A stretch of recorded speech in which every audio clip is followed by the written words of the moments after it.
What is the very best season of Drag Race? With season 18 premiering today, I wanted to do a this or that for each one of the seasons. So we are going to go through from season 1 to season 17 and see what stands out as the ultimate in my mind. I'm going to be taking into consideration casting and challenges, runways, all of that. So let's nosedive right into this like a top trying to puncture a bottom without any lube. Season 1 versus season 2. Season 1 introduces us to this fantastic concept of Drag Race, but it did deviate quite a bit from its original source of inspiration, which was supposed to be like a Project Runway meets Top Model, drag queens and their assistants competing on a show for the ultimate prize. I think it sets up a lot of the format of what we're meant to experience. Season 2 has such an iconic cast. In fact, I think just about every single one of them has appeared on All Stars since then, with the only exception being Sahara Davenport, may she rest in peace. And I don't believe that Mystique has been featured on an All Stars yet, but there are rumors that she might be appearing soon. This season started to figure out what the rubric wanted to be. It started to nail down challenges that became staples in the franchise, like the Snatch Game. It got a better idea of what it wanted to do with the balls. I think it had a strong first opening with that Gone with the Window challenge. The guest judges are gaggier than ever before. The lip sync songs are better than they were before. And it sets a standard for what we're meant to experience from the show. It's just about to find its footing, so for me, I would choose season 2 over season 1. In season 3, they really figure out where they want to go. I believe by this point, we start to get Bring Back My Girls every single episode. That is a catchphrase that Rue never lets go. They figured out what they were doing with casting, I think, better than they ever before. Almost all the archetypes are in this season. The very clear front runner, the conceptual queen, the regional pageant queen. There's the most iconic queen in the whole franchise, Stacey Lane Matthews. Almost all of this cast has appeared on All Stars as well, and there's a damn good reason for it because this cast is phenomenal. I think the only one who has not appeared and never will is Venus Delight, who just, I think, became one with the sun or something. I saw this whole post about it. I don't want to talk about it. I just want to make jokes. I think this is a no-brainer for me because season 3 has the most iconic challenges of the franchise. There are so many design challenges and so many aesthetic challenges, and that's what I want to see from Drag Race. I don't want to see as many cringy acting or improv comedy challenges. I want to see them present the ferocity that is within them translated through their looks. That's what I want in drag. I want Drag Race to be more of what Dragula is, a celebration of what they make, of their creativity, of their perseverance through a challenge rather than humiliation rituals that so often show up later on in the franchise. For me, it's a no-brainer. Season 3 is the superior season and is probably going to beat out everything else here, but who knows? We'll maybe see how I feel as we go. Season 3 versus season 4 is getting a little more complicated because I love this cast a lot, although the winner has turned out to be quite problematic in the later years. A lot of these queens have quit drag and I don't believe would ever go back, so we would probably never see them again. A lot of them have become staples in the drag universe, Willem being a podcast host of Race Chaser, providing a lot of great content and sound bites. Willem created the soundbite machine of Drag Race, where I think in the previous one, Alexis was giving memes, but Willem was giving sound bites, stuff that people still quote to this day and come back to the show and say over and over again. Like Willem's phrases have been brain rot, and that is because of her appearance on Drag Race. Jiggly Caliente, may she rest in peace, was so iconic. But the challenges, I think, are a problem because a lot of them are just humiliation rituals. And a lot of them are kind of set up. I think for one queen to win, the prison challenge was very clearly designed for Latrice, even though I kind of like the idea of tailoring challenges to your contestants. Dragazines and Frenemies are so frustrating as challenges as someone who critiques this show in its entirety. These aren't really things that drag queens would have been actively doing back in the day. They had no practical application. Now, in modern Drag Race, I think these could work with a little bit of a fine tune. The Frock the Vote was the very first political challenge that we got of this nature. There was the political challenge in season 3, but it does set up a format that we get to see much later on, season 8, then season 12, season 16. I think at this point in the franchise's history, they wanted you to be really serious, or at least outwardly asked for that, wanted you to be vulnerable and show heart, but they weren't actually looking for that. So this season is a little deceptive in what it's looking for. The challenges are kind of just there to be embarrassing. I think season 3 wins by a landslide. Season 5 is most people's favorite season of all time. It is one that has quite literally everything in it, so this is hard for me. It gives all the archetypes that Drag Race is currently pursuing. The frontrunner, the underdog, the bully slash antagonizer, and it holds on to this formula for many, many years. You can see each one of those archetypes appear in the finale until the most recent season. You always find those character archetypes show up in at least the finalists. These days, they usually cut the antagonizer before we get to the finale proper, but there are still some elements that we'll see of people that are a little agitating as they go into the finale. And so this one's hard because it is the, I think, epitome of what Drag Race wants to be. And I think Drag Race has been attempting to recreate the magic and spark of this season ever since. There's the iconic feud between Coco and Alyssa, where the two of them are at each other's throats about things that had nothing to do with the competition, but those leak into every single challenge. It plays out on the runway, it plays out in their interpersonal drama, it affects the room. There are archetypes of queens that are not doing drag the way the judges want to see it. There's just so many archetypes in this season that the show continues to follow and tries to get that magic back, but just can't. Season 5, as much as I want to push season 3 forward, I can't help but feel like season 5 is that girl. And so even though season 3, I think, is a more superior season when it comes to challenges and execution and casting, because season 5 really is what the show, I think, has been trying to become again and again and again, I'm gonna give it to season 5, even though that breaks my heart. Season 6 is another one of people's favorite seasons, but it is not mine. I think a lot of it is kind of uncomfortable to watch. I really hate most of these challenges. I don't like the big opening 1 and 2. The judging is wackadoodle. I hate the constant critiques that people are giving too much butch or too much boy. The show wanted so badly to try and force that drag had to be feminine, and queens like Milk, who are coming in and challenging the norm expectations, or like April Carry On, who are challenging gender identity and what that looks like on the show, they had so much resistance and pushback. Queens like Laganja, who had so much personality that Drag Race loves now, they suppressed that and embarrassed Laganja. I really hate the Scream Queens challenge. I hate the Rusical because I dislike live singing. Drag Queens of Comedy, I think, is one of the better ones, but it results in kind of a frustrating elimination because everyone's dogpiling Laganja so bad, and you feel bad for her because her set was funny and is continually referenced now because it was funny. Glitter Ball is one of the better balls, I think, as an idea, but execution-wise, there are so many white ladies doing quote-unquote Banji girl bling. Like, is that not like a little problematic these days? Like, oh, do we hold no accountability? I don't know. That's the soapbox that I'll get off of. I think that season 5 is better than season 6 and always will be. Season 7 versus season 5 is another hard one for me because I really love season 7. It has given us, I think, the most iconic queens of the entire franchise.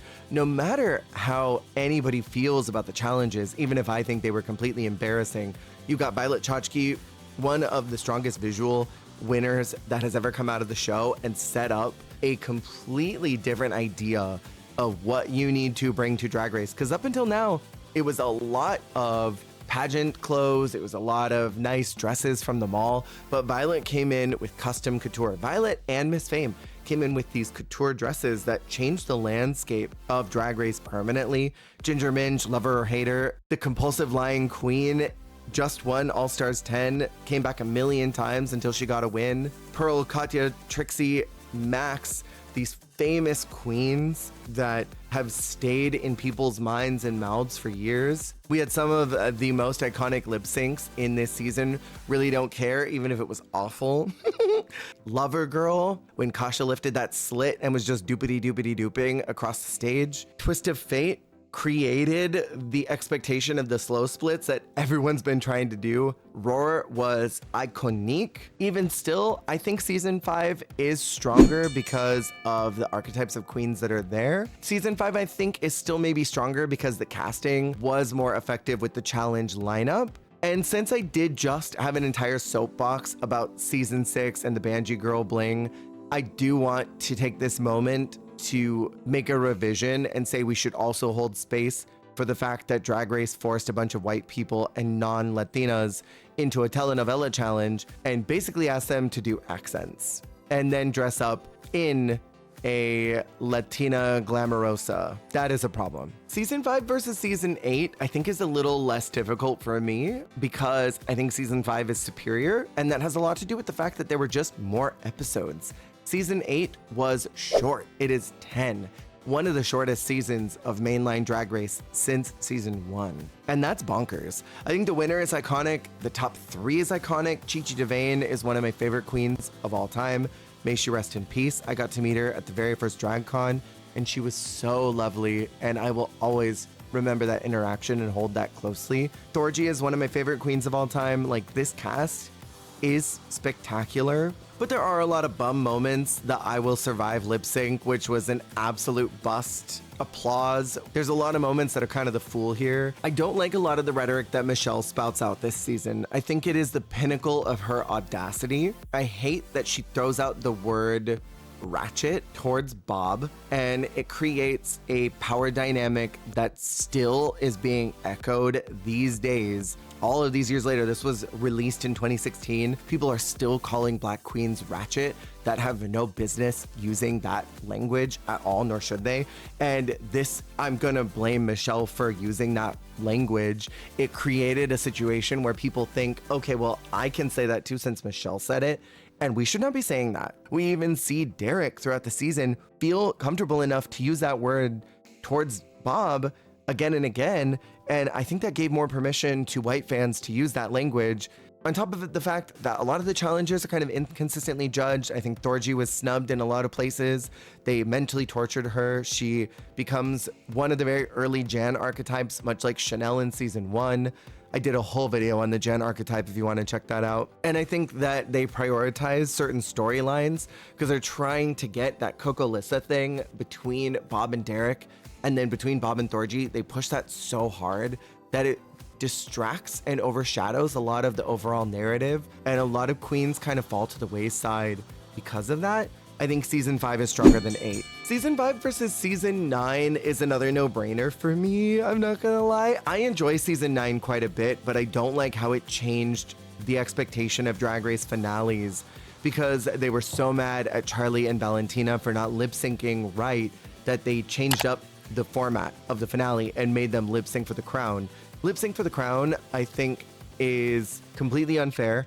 I think it sometimes pushes a final 2 that shouldn't necessarily be there based off their body of work from the competition. Not every single season, but it does happen. There are a lot of frustrating storylines from the way that they treat Nina Bonina. I don't like the way that production messed with her, and you can see that happening. I think there is a major problem with the fact they did this huge athletic challenge that injured half the cast and got one of them sent home because she was so badly injured because of Drag Race's bad management. I feel like I'm ripping these seasons apart. I also think the challenges are kind of bum. I really dislike the Princess Challenge because it could have been spectacular, but they sabotage all the design elements with just being silly, goofy, quirky, which sets up for Ginger Minj to look stupid, but is allowed to win because she was funny in the Wicked Challenge. I do think there are some great lip syncs in here. I do have a little bit of a problem with the fact that they put Peppermint in the bottom to Macho Man. when shortly before this episode, Peppermint had come out as trans. I think that is a little insensitive, and by a little, I mean a lot. But I think the show does open up some good conversation between the cast members. I just don't like the way that production handles this season. I will say it does change the finale format a little bit in the positive, because instead of just looking for an agitator, an underdog, and a front runner, it also adds a new archetype of the Sasha Velour, the kind of quirky queen who does things a little different than everyone else. And I like that archetype. But season 5 still beats it by a landslide. Season 10, I feel like, is not even worth talking about in any capacity because it is boo-boo to me. I love the queens and the casting. This was, I think, the last season that I auditioned for when I was still doing drag. So I hold kind of special resentment in my heart for not having gotten on it. I think it was probably for the best that I never ended up on the show. This is the season where RuPaul is very clearly dying of the plague and is just missing for an entire episode, because I will never believe that the man sitting in drag at that judge's table was RuPaul. This has some of my favorite lip syncs of all the seasons. But then Butterfly Gate terrorizes the finale. Season 5 wins by a landslide. Season 11 versus Season 5, I think Season 11 is actually fairly good, and I think it has aged better over the years. I do have a big problem with the way the production treats Mercedes Amon Diamond. I think they were quite disrespectful towards her. I don't really love the way that a lot of the queens ganged up on each other. We see Evie and Vanjie at each other's throats. Very much Coco Alyssa vibes. We see everyone against Silky, but there is something a little refreshing about the production of this, because it looks like they had a very clear idea of what they wanted at the start and changed their minds about halfway through on what direction they want to go, because you see all of the archetypes shift about midway through, which makes it interesting to watch. But season 11 is kind of tainted by the diva worship episode, because my god, was that just rancid. Season 5 beats 11. Season 5 against season 12, I think actually season 5 might finally get dethroned, because 12 is a comfort season for me. I love that they had to change the direction of this post show starting to run, because they realized that they could not keep home cooked pie and they had to then change up everything. The rumors are that Gigi was supposed to be the villain of the season, but they changed that last minute. This gives one of my favorite casts. I love Jackie Cox hiding in closet. Jan is such a mess, but I love her. We get the soft launch of Drag Race France with the casting of Nikki Doll. Jada Essence Hall is a brilliant winner. Love me some Gigi Good. It's just solid all around. I think the lip syncs are some of my favorites. Kill the Lights, Firework, Heart to Break, S&M. I wish that they had brought Jackie back for the finale, but overall, I enjoy this season, and in a crazy manner, I think I'm gonna eliminate season 5 and keep 12 going forward, because this is a comfort season for me. Season 13 against season 12 is a no-brainer. Season 13 is a disaster. I hate the Stanford prison experiment they do in season 13. They started out by pitting these girls against each other and saying this is the superior side of the cast and this is the non-superior, putting them through the emotional torture of one, eliminating them during what would have been perceived as a time where they would have slimmed down the cast, right? Because this was aired during COVID and filmed during COVID. So probably these girls thought going in, we maybe are not going to be able to have as many cast members, and maybe half of us are being eliminated because of social distancing and how many people can be in a room and all that. So they probably genuinely thought they were going to go home. Then they found out they had a chance to come back, but had to eliminate someone right away. That emotional torture is a wreck. And season 12 was such good vibes. And then 13 came around and was like, let's add some chaos to a really turbulent time for a lot of folks. There are some really nasty fights in here that I don't like watching back. It is not the moment for me. I'm gonna push season 12 forward once again. Season 12 against season 14 is a little difficult for me because 14, I think, is such a fun group. And even though it gets critiqued as being a season that never ends, I kind of don't mind. Because if there was a cast I was gonna watch just from start to finish, non-elimination, it would be this bunch. And I think there's a reason why we saw Angeria come back for the non-elim season. This cast is brilliant, and there's a reason why they didn't eliminate them for so long and why half of the episodes are non-elimination. Because it's that girl. Willow's a great winner. Lady Camden is a great runner-up. Angeria could have won that. Bosco could have won that. And then it creates these iconic characters like Georges and Deja, Jasmine Kennedy, Carrie, Maddie being the very first straight man to be on Drag Race ever, and to have such an impact in culture afterwards, I think is special and important. I hope someday we'll get to see Cornbread come back.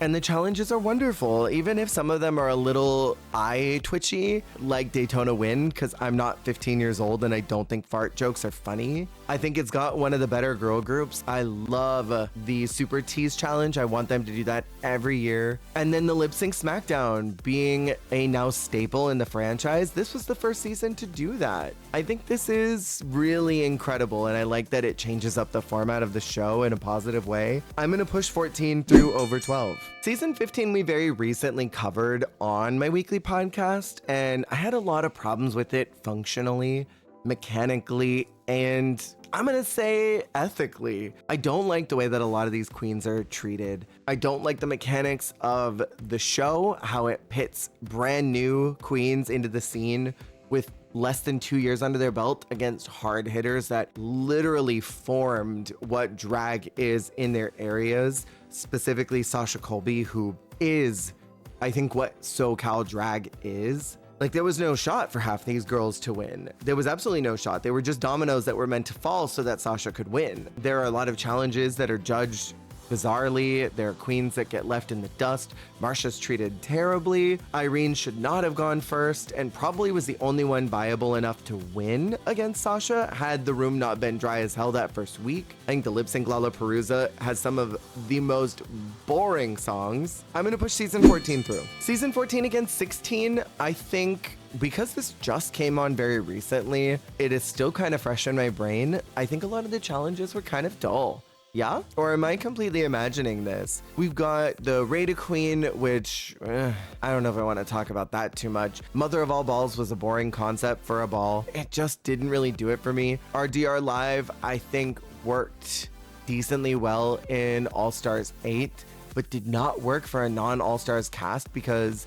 they just weren't ready for what that kind of challenge was going to bring to them. I think the Dollhouse episode was so fun. It kind of harkened back to old seasons, like season 3 with the cake. I think Sound of Ruzik was a little outdated, but I love the Flowers Runway. Snatch Game was actually one of the more interesting ones in many years. A lot of those girls were quite funny. The Wednesday design challenge was so current. Even using the TikTok version of Bloody Mary was very topical, but they put Maya in the bottom, who was a TikTok star, to a TikTok trending audio. So it's very clear that this show was a little more produced. And then with Plain Jane really leaning into her character and being super inauthentic, it creates a veneer on the show. It feels prickly to watch. And then you look at some of the lip sync choices and who they put down there.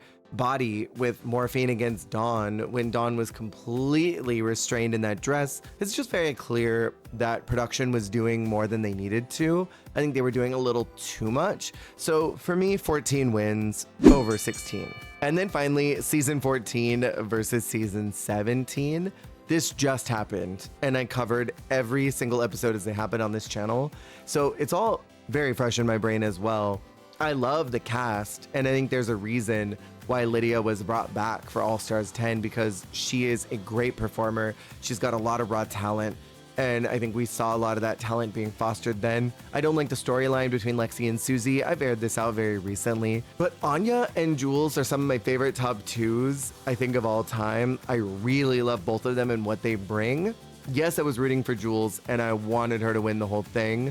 I'm very happy that Anya won as well. This has maybe a more rough Snatch Game, because you got people like Crystal looking crazy. Jules' Miss Big Feet was psychotic. Susie was psychotic. I love the Betsy Johnson challenge though. That is such a great design concept. I really enjoy the musical that it's a sort of play on chorus line. The Villains Roast was so fun. I want Drag Race to incorporate their alumni more into current challenges, because the international seasons do that a lot and they do it well. I don't like that they brought the charisma, uniqueness, nerve, and talent monologues back because they made it worse. But I like the return to form of bringing family members in for the drag baby mamas. And then How's Your Headliner as an advertising piece for the Vegas show, I think is smart. It all works cohesively. I don't think you can see the hands of production as firmly as you could in season 15 and 16. But I think where it falls short is maybe the performance elements I don't think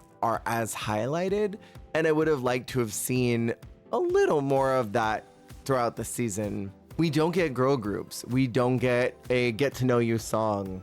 But I really love the finale lip sync SmackDown. That was so fun to watch. It had a great set list, and the finale was quite fun. I do think that season 14 beats it. And so I would say the ultimate season, in my opinion, is 14, even if it gets a lot of flack. However, if I was gonna go back and maybe push something else through, I would say either 5 or 3. But what do you think is the best of the entire franchise? Let me know in the comments below, and I will be reviewing season 18 as we go forward. Keep an eye out for those videos. I will see y'all on the flip.